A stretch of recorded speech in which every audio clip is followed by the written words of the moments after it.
America is waking up to the menace of Antifa, the left-wing agitators who fight against oppression by violently oppressing those who oppose them.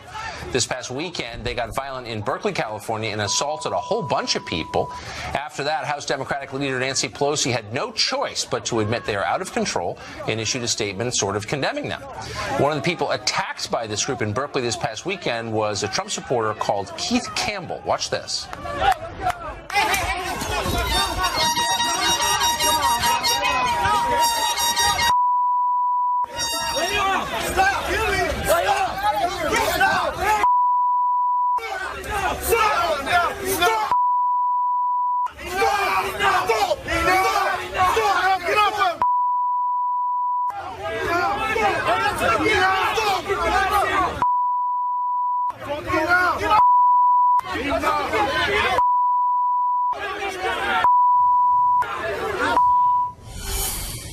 Keith Campbell joins us tonight. Keith, you look like you were about to get really, really hurt, maybe killed. What was the predicate to that? What happened right before the tape we just played?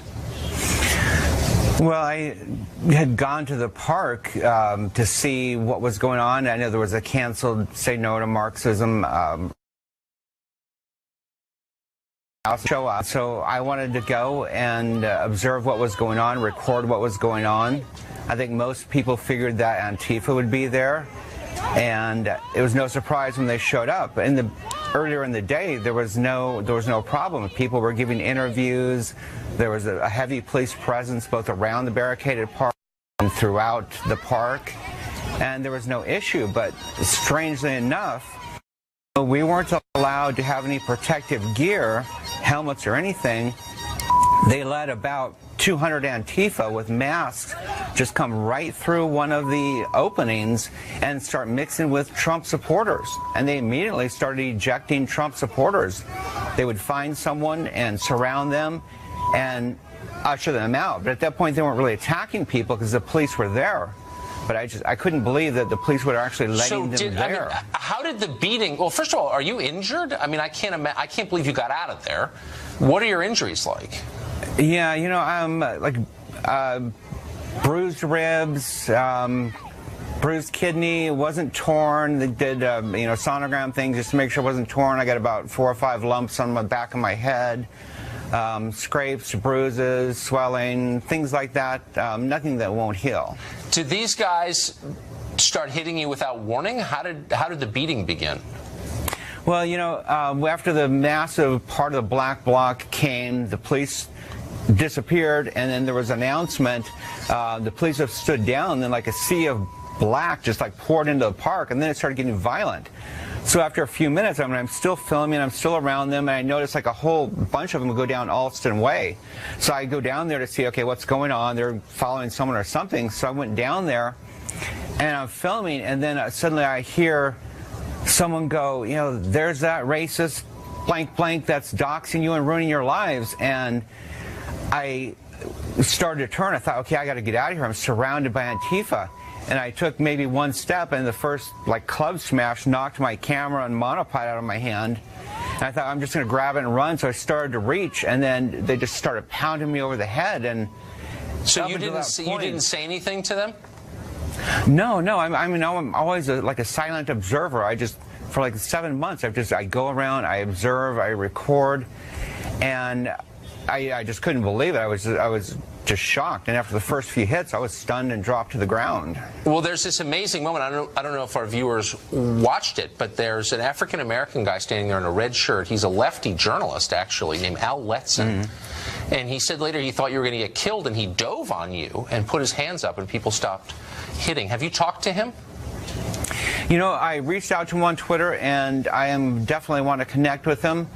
I didn't know at the time that he had stopped it. I have very little recollection of what happened. I was sure I was going to die. I kind of made my peace. Yeah. I'm like, I hope it's quick, because this is really painful. He was sure you were going to die too. Yeah, and I couldn't believe it when they let me up, and I thought they were standing me up to finish the job or something to really get at me. And it's unbelievable that that man who doesn't know me and probably thought that I could be maybe an enemy. I mean, I don't know. People assume I'm alt-right, which is completely crazy, but he dove in rather than standing back and doing the journalistic thing. I mean, he saved my life. Well, God bless him. Incredible. God bless him for doing that. Really quickly, you said you spent 7 months following Antifa around. Who are these people exactly, and what do they want, to the extent you can tell? They think they're the anti-fascists, and so then everyone else that they don't like or they disagree with is a fascist. And Trump supporters are all, they used to be Trump supporters are, white nationalists or alt-right. Now it's like graduated to anyone who supports Trump is a Nazi or a neo-Nazi, regardless of your skin color. And they believe that we've committed the first crime. We've committed the first crime by being a Nazi, so it's self-defense. And they don't believe it's even a crime to attack us, even unarmed. And that's what's been happening. Doesn't look like America to me. Keith, congratulations on surviving that. I hope you hook up with Al Letson, and thanks for doing the show. Thank you very much, Tucker. Laura Ingraham is a radio show host, the editor-in-chief of LifeSet.com. She's been thinking a lot about this subject, and she joins us tonight. You had, I thought, one of the smartest suggestions. Why not classify Antifa as a terrorist group? Well, they are. I mean, sadly, that is America today. We've had official after official ignore this. This has been going on for a long time with Antifa. Yes. Antifa. They've been terrorizing people, intimidating people, and when they can get away with it, violently attacking people.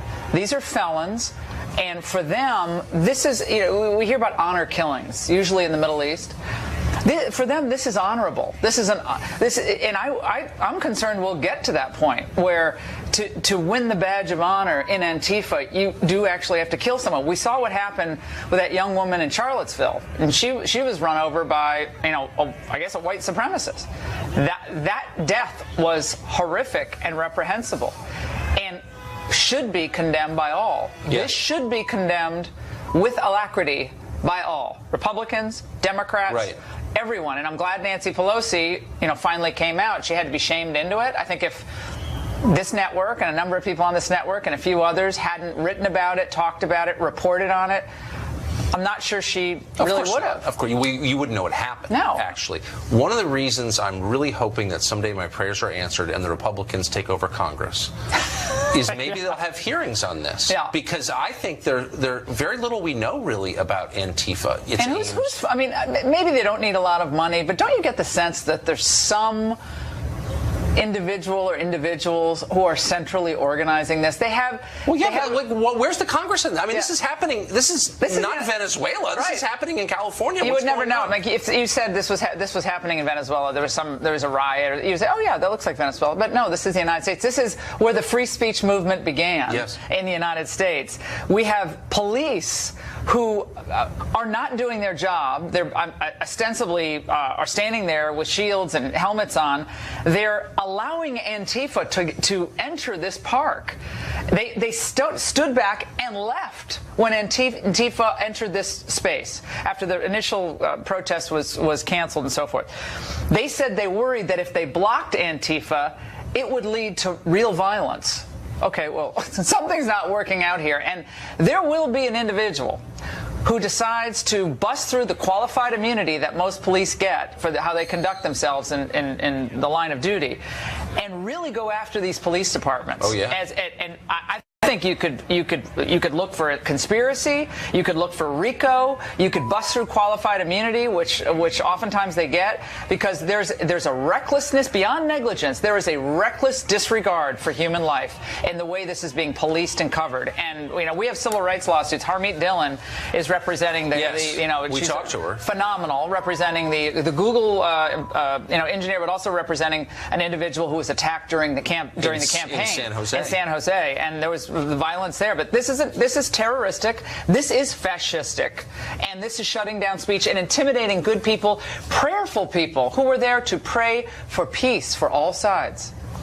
Keith Campbell, who we just talked to, who has a bruised kidney because of this, and almost got killed, I think it's fair to say. Somebody's going to get killed. He said the criterion they're using to choose the people they beat up is voting for Trump. Yeah. So how is this different from a political militia abetted by the police that you see in Caracas or Port-au-Prince? That's what it looks like to me. Remember what they did with that border militia? What would they call it? They would ride the border, and the media went crazy. The Minutemen went crazy over the Minutemen. How could the Minutemen be there? Like, they're taking the law into their own hands. Well, these individuals are policing thought and violently doing so. Punishing people for voting for someone they don't like. And I think the Democrats definitely have some culpability here because they have ratcheted up the criticism of both the president and the president's supporters in ways that are very disturbing. Going right to race, right to racism. It's the race play that they've made is so toxic and so bad for African Americans, Hispanics,